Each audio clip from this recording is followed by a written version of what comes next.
Assalamualaikum warahmatullahi wabarakatuh. Waalaikumsalam warahmatullahi wabarakatuh.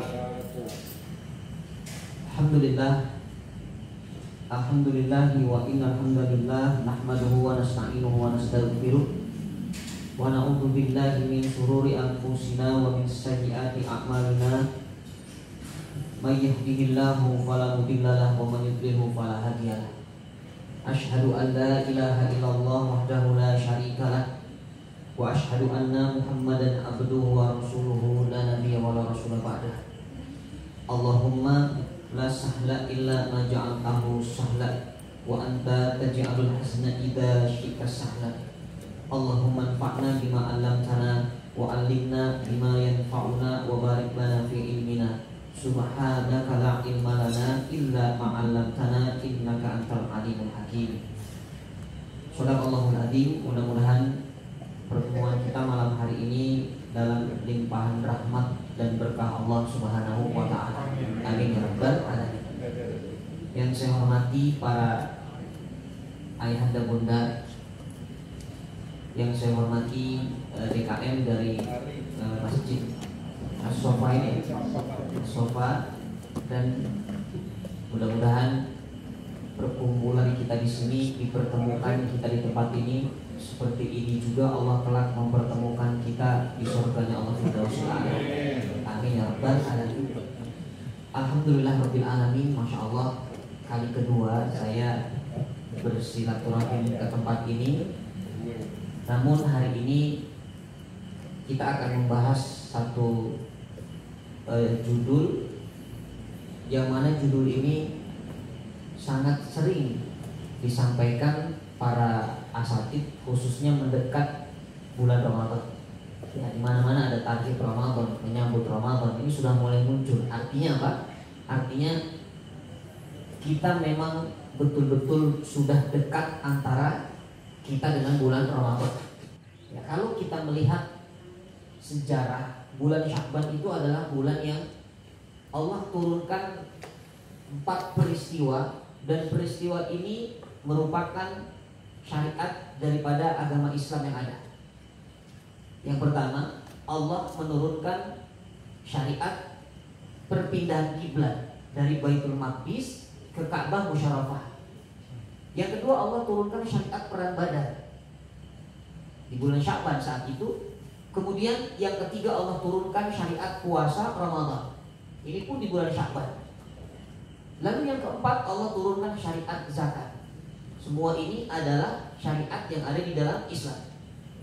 Maka pantas Rasulullah SAW ketika masuk bulan Sya'ban, dalam riwayat Siti Aisyah radhiyallahu anha, Rasulullah paling banyak puasa sunnah.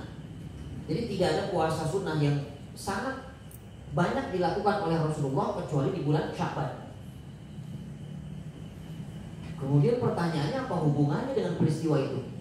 Kita akan lihat hikmah di antara banyaknya Rasulullah berpuasa di bulan Sya'ban. Para ulama mengatakan, yang pertama, Rasulullah SAW di luar bulan Sya'ban sering keluar, mungkin untuk safar, berbisnis, ataupun dalam peperangan. Maka di luar bulan Sya'ban Rasulullah SAW banyak meninggalkan puasa sunnah ketika dalam keadaan safar. Maka saat memasuki bulan Sya'ban, Rasulullah mengqadha puasa sunnah yang sudah banyak ditinggalkannya di luar bulan Sya'ban.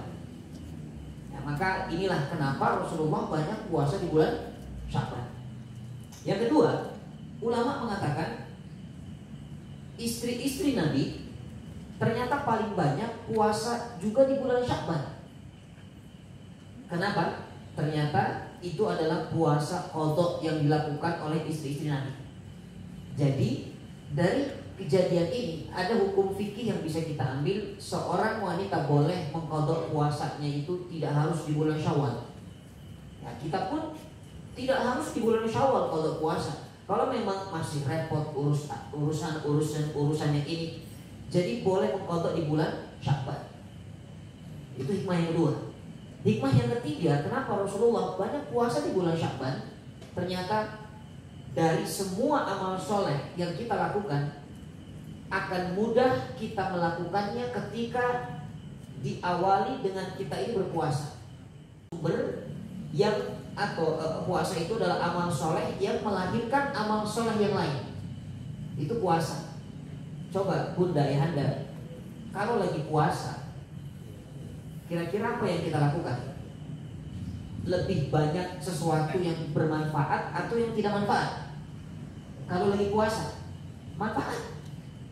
Daripada lihat gadget yang gak manfaat, ini lagi puasa, lebih baik membuka Quran, gitu kan? Jadi ibadah tuh.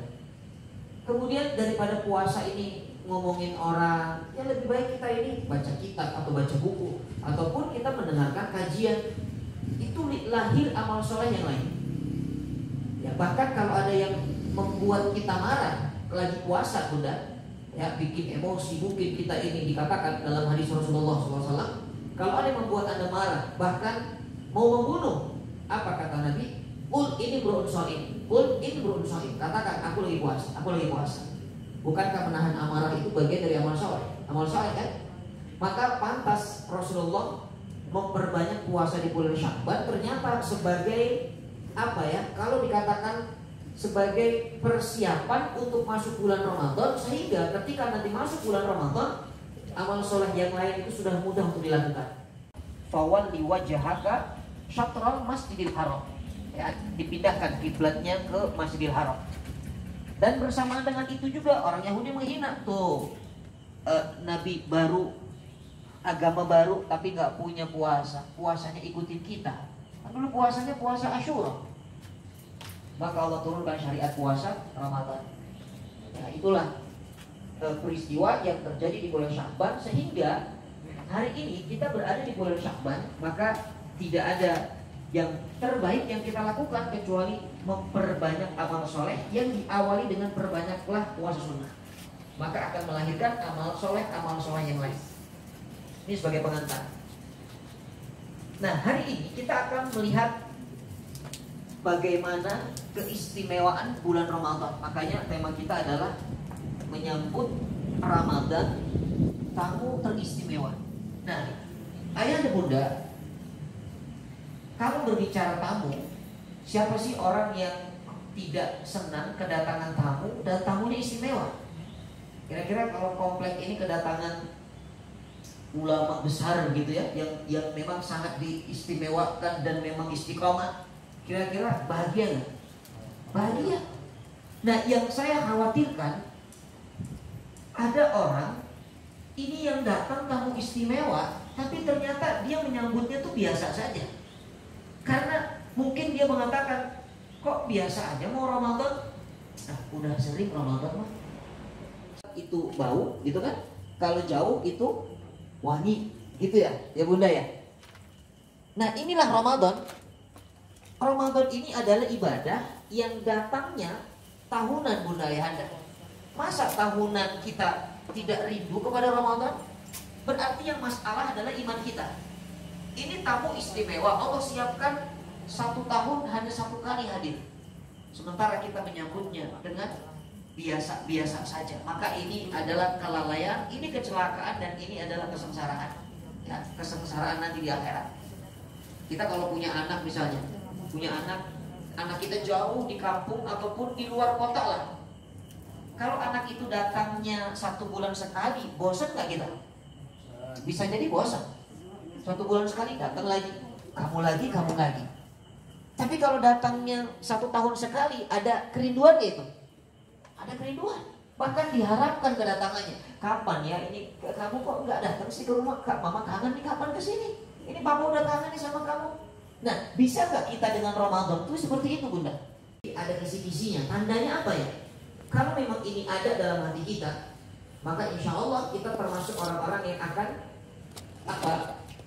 mendapatkan Ramadan ini sebagai bulan yang teristimewa bagi kita. Karena memang Ramadan istimewa.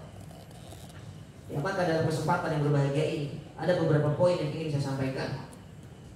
Yang pertama, kalau ingin kita ini menjadikan Ramadan bulan istimewa, maka tolong bahagiakan hati kita ketika datang bulan Ramadan.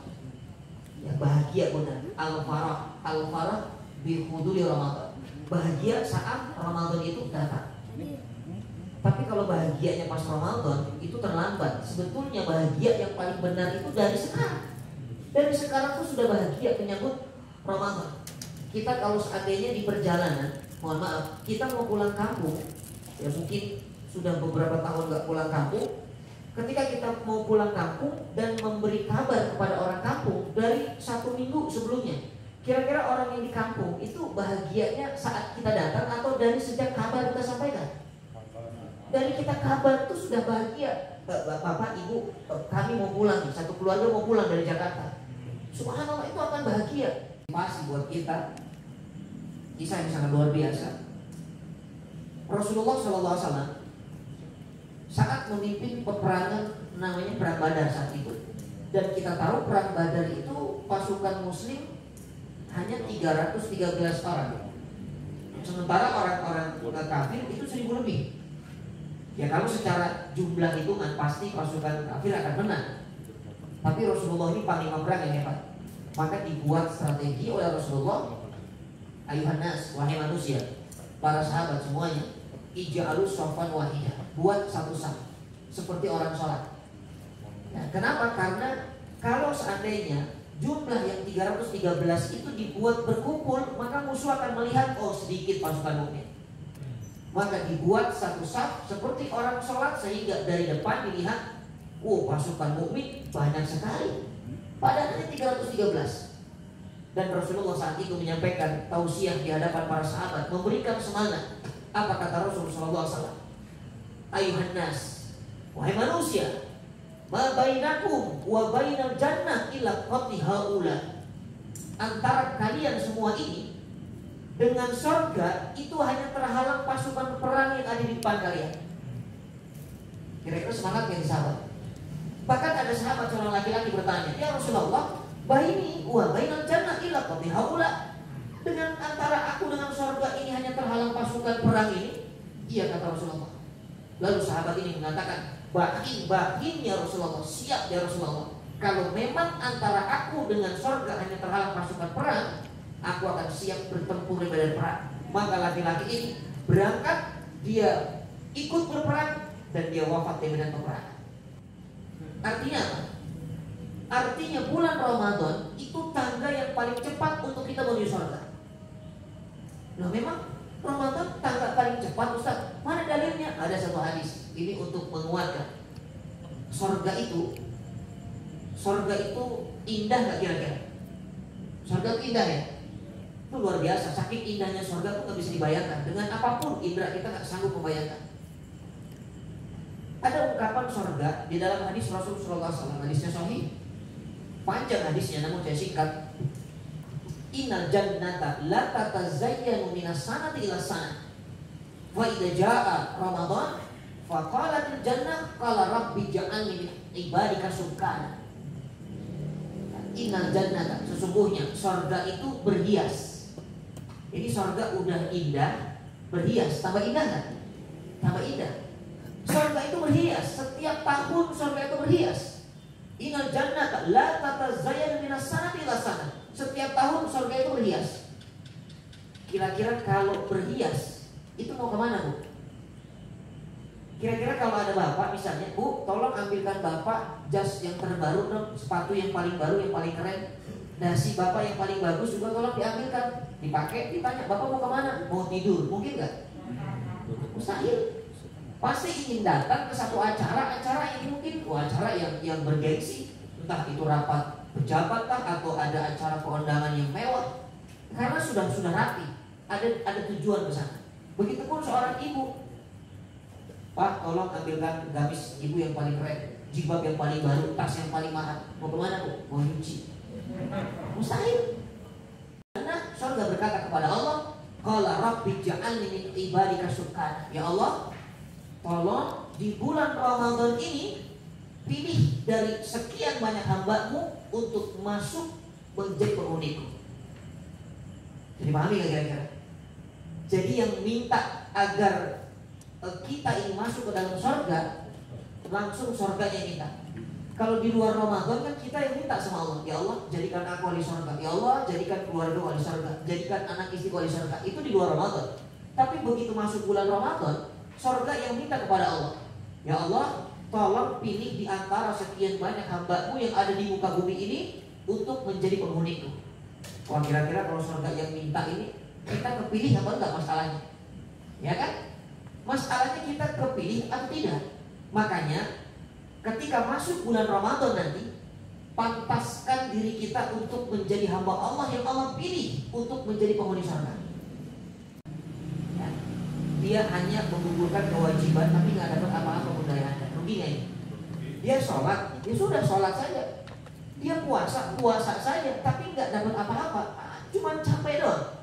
Ya, ini tingkatan level ibadah orang yang dikatakan rugi. Yang kedua, ada orang ibadah, dia gugur kewajibannya, kemudian dia juga dapat pahala. Nah ini lumayan lah, gugur kewajiban plus dapat pahala. Tapi ada level ibadah yang lebih hebat lagi. Bukan hanya menggugurkan kewajibannya, bukan hanya mendapatkan pahalanya, plus mendapat pujian dari Allah.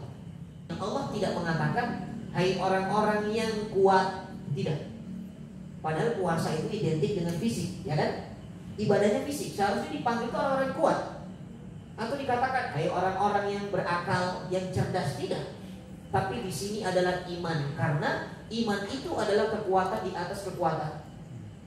Ada nggak orang yang sudah sepuh, mohon maaf, dia kuat sholat tarawih 23 rakaat, ya sementara anak muda baru 11 rakaat dia udah mundur, ada nggak?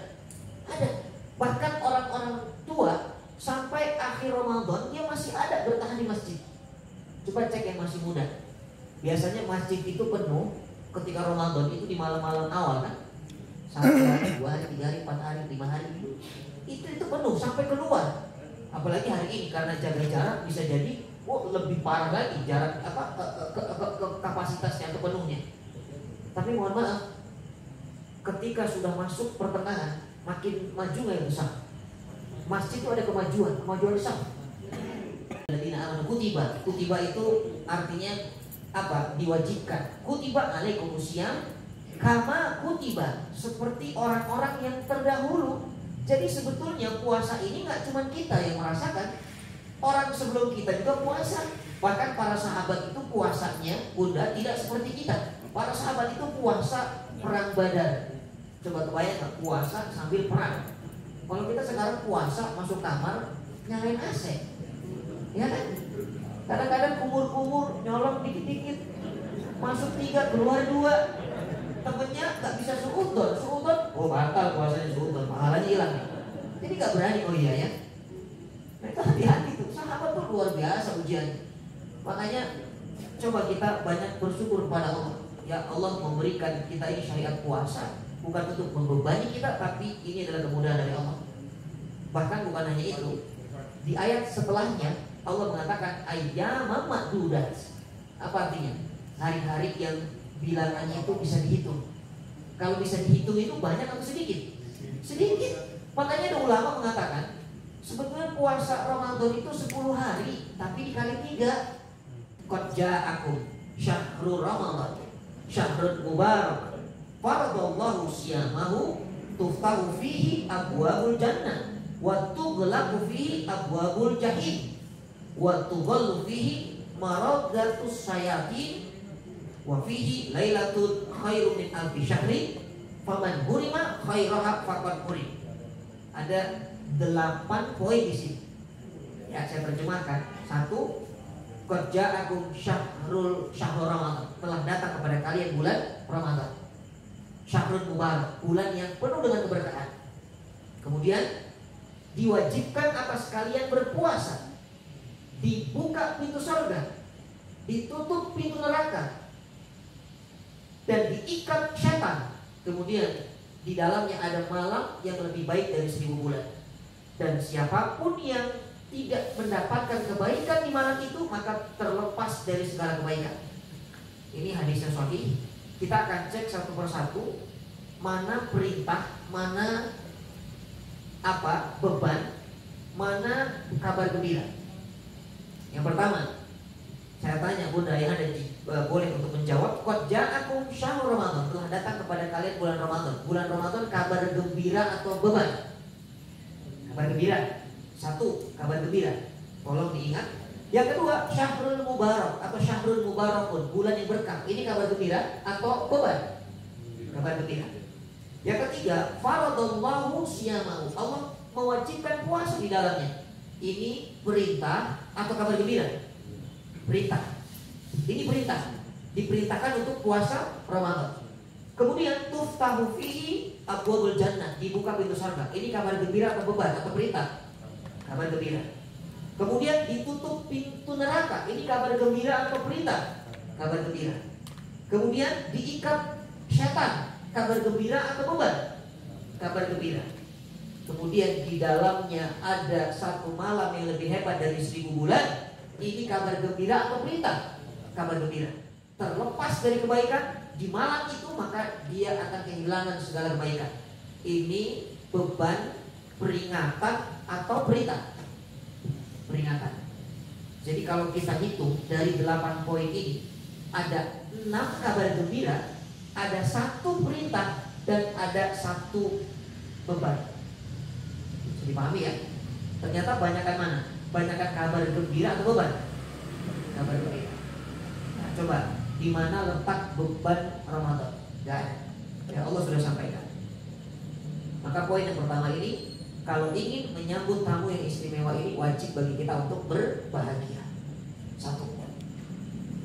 Yang kedua, poin kedua, biasanya kalau ada orang yang ingin datang ke tempat kita dan kita siap menyambutnya dengan bahagia, kira-kira yang kita siapkan itu apa ya? Kalau kita bahagia tuh kita punya persiapan nggak? Misalnya ada tamu mau hadir ke komplek ini, menyambut kedatangan ulama fulan dari Timur Tengah. Kira-kira itu komplek ini dirapikan nggak? Dibersihkan kan, bahkan dihias. Wah, pokoknya seindah mungkin lah. Harapan saya keluar dari Ramadan kurus. Ini dunia lagi. Harapannya sudah di Quran, Bunda digambarkan ya. Anda lihat dalam surah Al-Baqarah itu ayat tentang puasa, ujungnya semua harapan. La'allakum tattaqun, itu harapan pertama. Yang kedua, la'allakum tashkurun. Yang ketiga, la'allahum yarshudun. Ya kan? Itu semua harapan. Karena la'alla itu bahasa Arab, artinya adalah harfu taroji, atau dikatakan huruf yang isinya tentang harapan-harapan. Itu la'alla. Tapi harapan itu ada 2. Ada harapan yang tanpa ada perbuatan, itu namanya tamanni. Dan itu tidak boleh dalam Islam, itu cuma angan-angan. Ini menjadikan kita pribadi yang dikatakan la'allakum tattaqun, agar kita menjadi orang-orang yang bertakwa. Maka Bunda, ayahanda harus memahami perangkat dalam tubuh kita. Tubuh kita ini ada yang namanya akal, ada yang namanya nafsu, ada namanya hati. Ada 3. Ada akal, ada nafsu, ada hati. Dan semua ini butuh makanan nggak kira-kira? Semua butuh makanan. Akal makanannya adalah ilmu. Nafsu makanannya adalah apa? Ya, yang disukai hawa nafsu. Nafsu itu lebih kepada makanan fisik lah, jasad lah, makan. Ya makan. Ya itu kalau buka puasa itu ketoprak, asinan, gorengan. Ya itu nafsu. Nah, kalau hati makanannya adalah ibadah. Ibadah itu makanan hati. Nah, 3 perangkat ini pun tergambarkan dalam kepribadian seseorang. Coba dicek, ada golongan manusia pertama.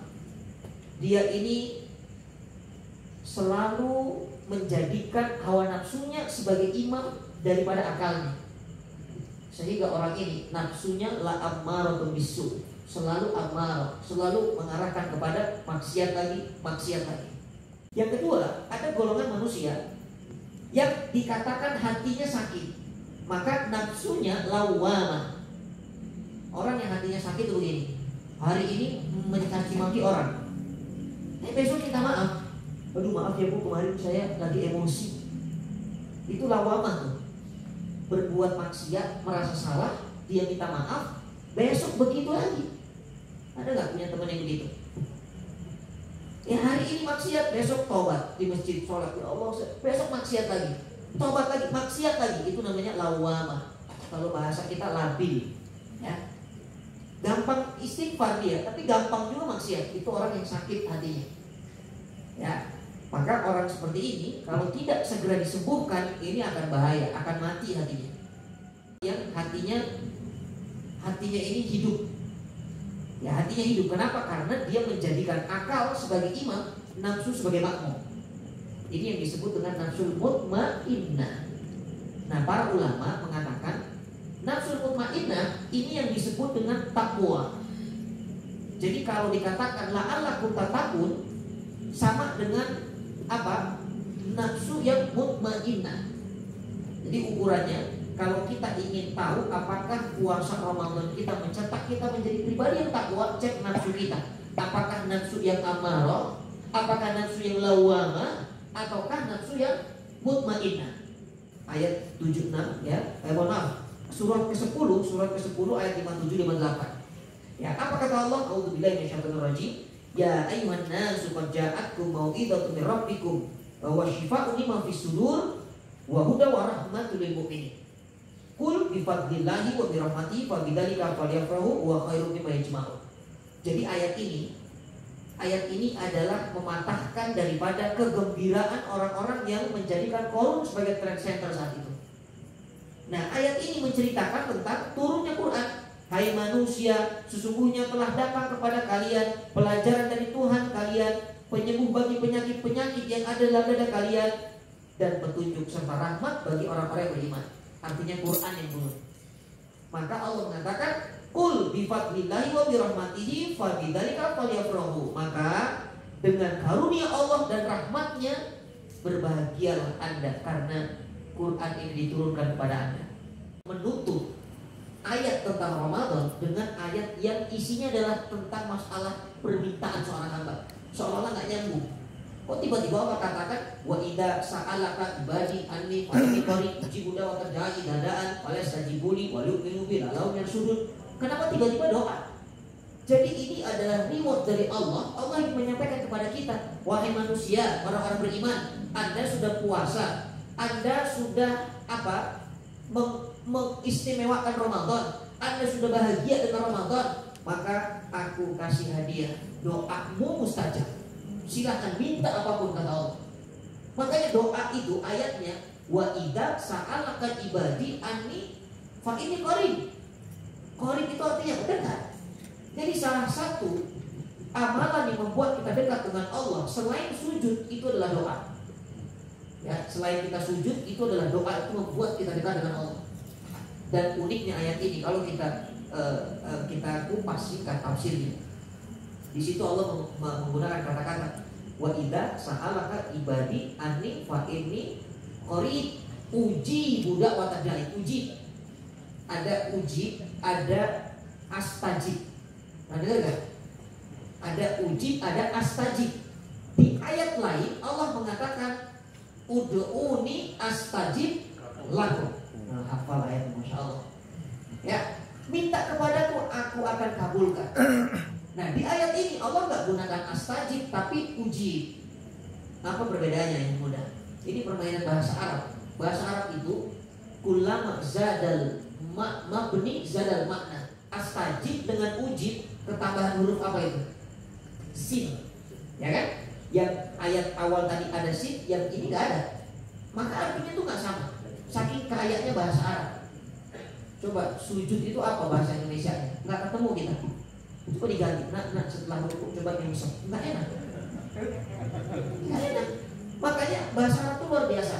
Nah, astajib, ujib, apa bedanya? Kalau astajib, mohon maaf, kalau astajib itu doa yang dikabulkannya itu temporer. Apa ya? Ada waktunya. Kapan waktunya terserah Allah. Yang menurut Allah pas, Allah yang lebih tahu kapan dikasih terserah Allah. Itu astajib. Tapi ketika dikatakan uji itu tanpa ada jarak, tanpa ada yang namanya ukuran tempo, cepat Allah berikan. Itu uji. Bunda pernah nggak dengar kata-kata ijab kabul? Pernah ijab kabul? Ijab kabul itu syaratnya di mana? Ada jeda atau langsung? Langsung kan? Jadi nggak boleh misalnya penghulu bilang atau walinya bilang, saya nikahkan anak saya Fulana binti Fulan dengan mas kawin seperangkat alat covid misalnya, ya, atau alat sholat, dibayar tunai. Jawabnya, boleh nggak habis zuhur? Nggak bisa. Mengatakan kubailan maghrib. Kubailan itu bukan qabla. Kalau qabla itu agak jauh. Jam 4 itu qabla maghrib. Jam 5 itu qabla maghrib. Tapi kalau kubailan itu sesaat sebelum maghrib. Ya, kurang lebih 5 menit, 2 menit, 3 menit.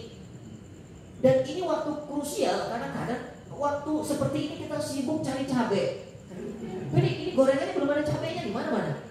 Yang ibunya sibuk es batunya, itulah setan melalaikan kita. Karena ini kesempatan diijabah oleh Allah. Makanya kalau lagi masak, bunda lagi masak, wah 5:30 atau jam 6 kurang 5 nih, maghrib sebentar lagi, sambil masak tuh doa saja. Ya, doa kan nggak harus di atas sajadah, ya di mobil boleh doa, sambil macet di mobil doa. Ya, ini jangan sia-siakan. Kenapa? Karena kesempatan yang tidak pernah terjadi kecuali hanya di bulan Ramadan. Puji Buddha wa tadai dadaan.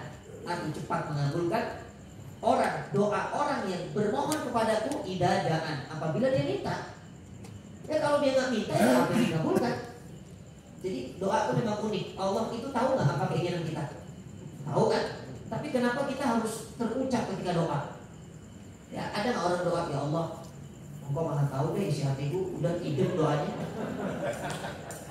Ya Allah, doaku hari ini mirip dengan hari Senin, udah itu Allah. Ya, itu bukan orang yang doa, itu orang malas udah.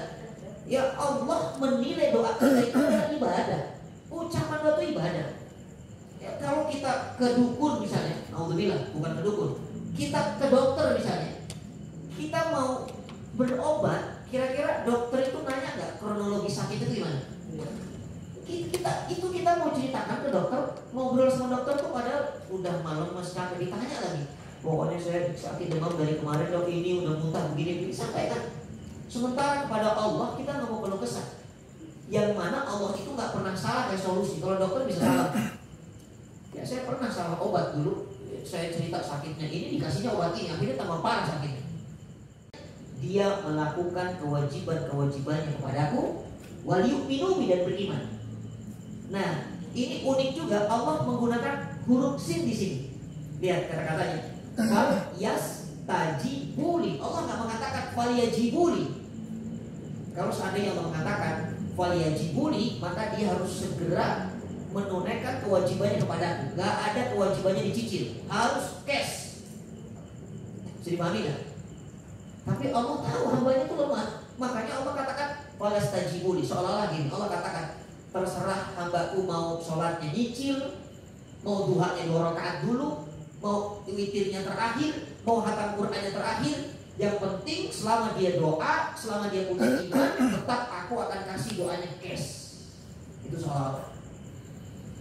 Kira-kira enak begini. Waduh, luar biasa. Barulah kalau kita benar melakukan ini, lihat ujungnya. La'allahum yarshudun. Ya, semoga harapannya mereka akan mendapatkan irsyad. Irsyad itu petunjuk yang sudah kokoh, mudah. Irsyad itu petunjuk sampai ke surga. Kalau istiqomah bisa belok.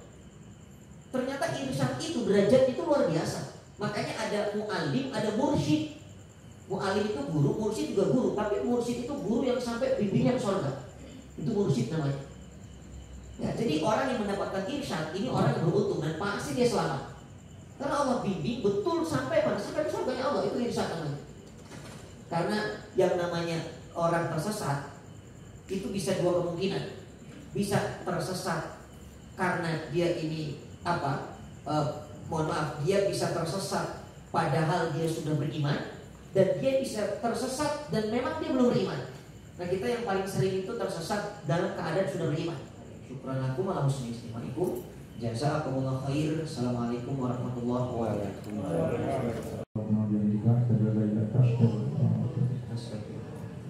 Billahi taufiq wal hidayah. Assalamualaikum warahmatullahi wabarakatuh.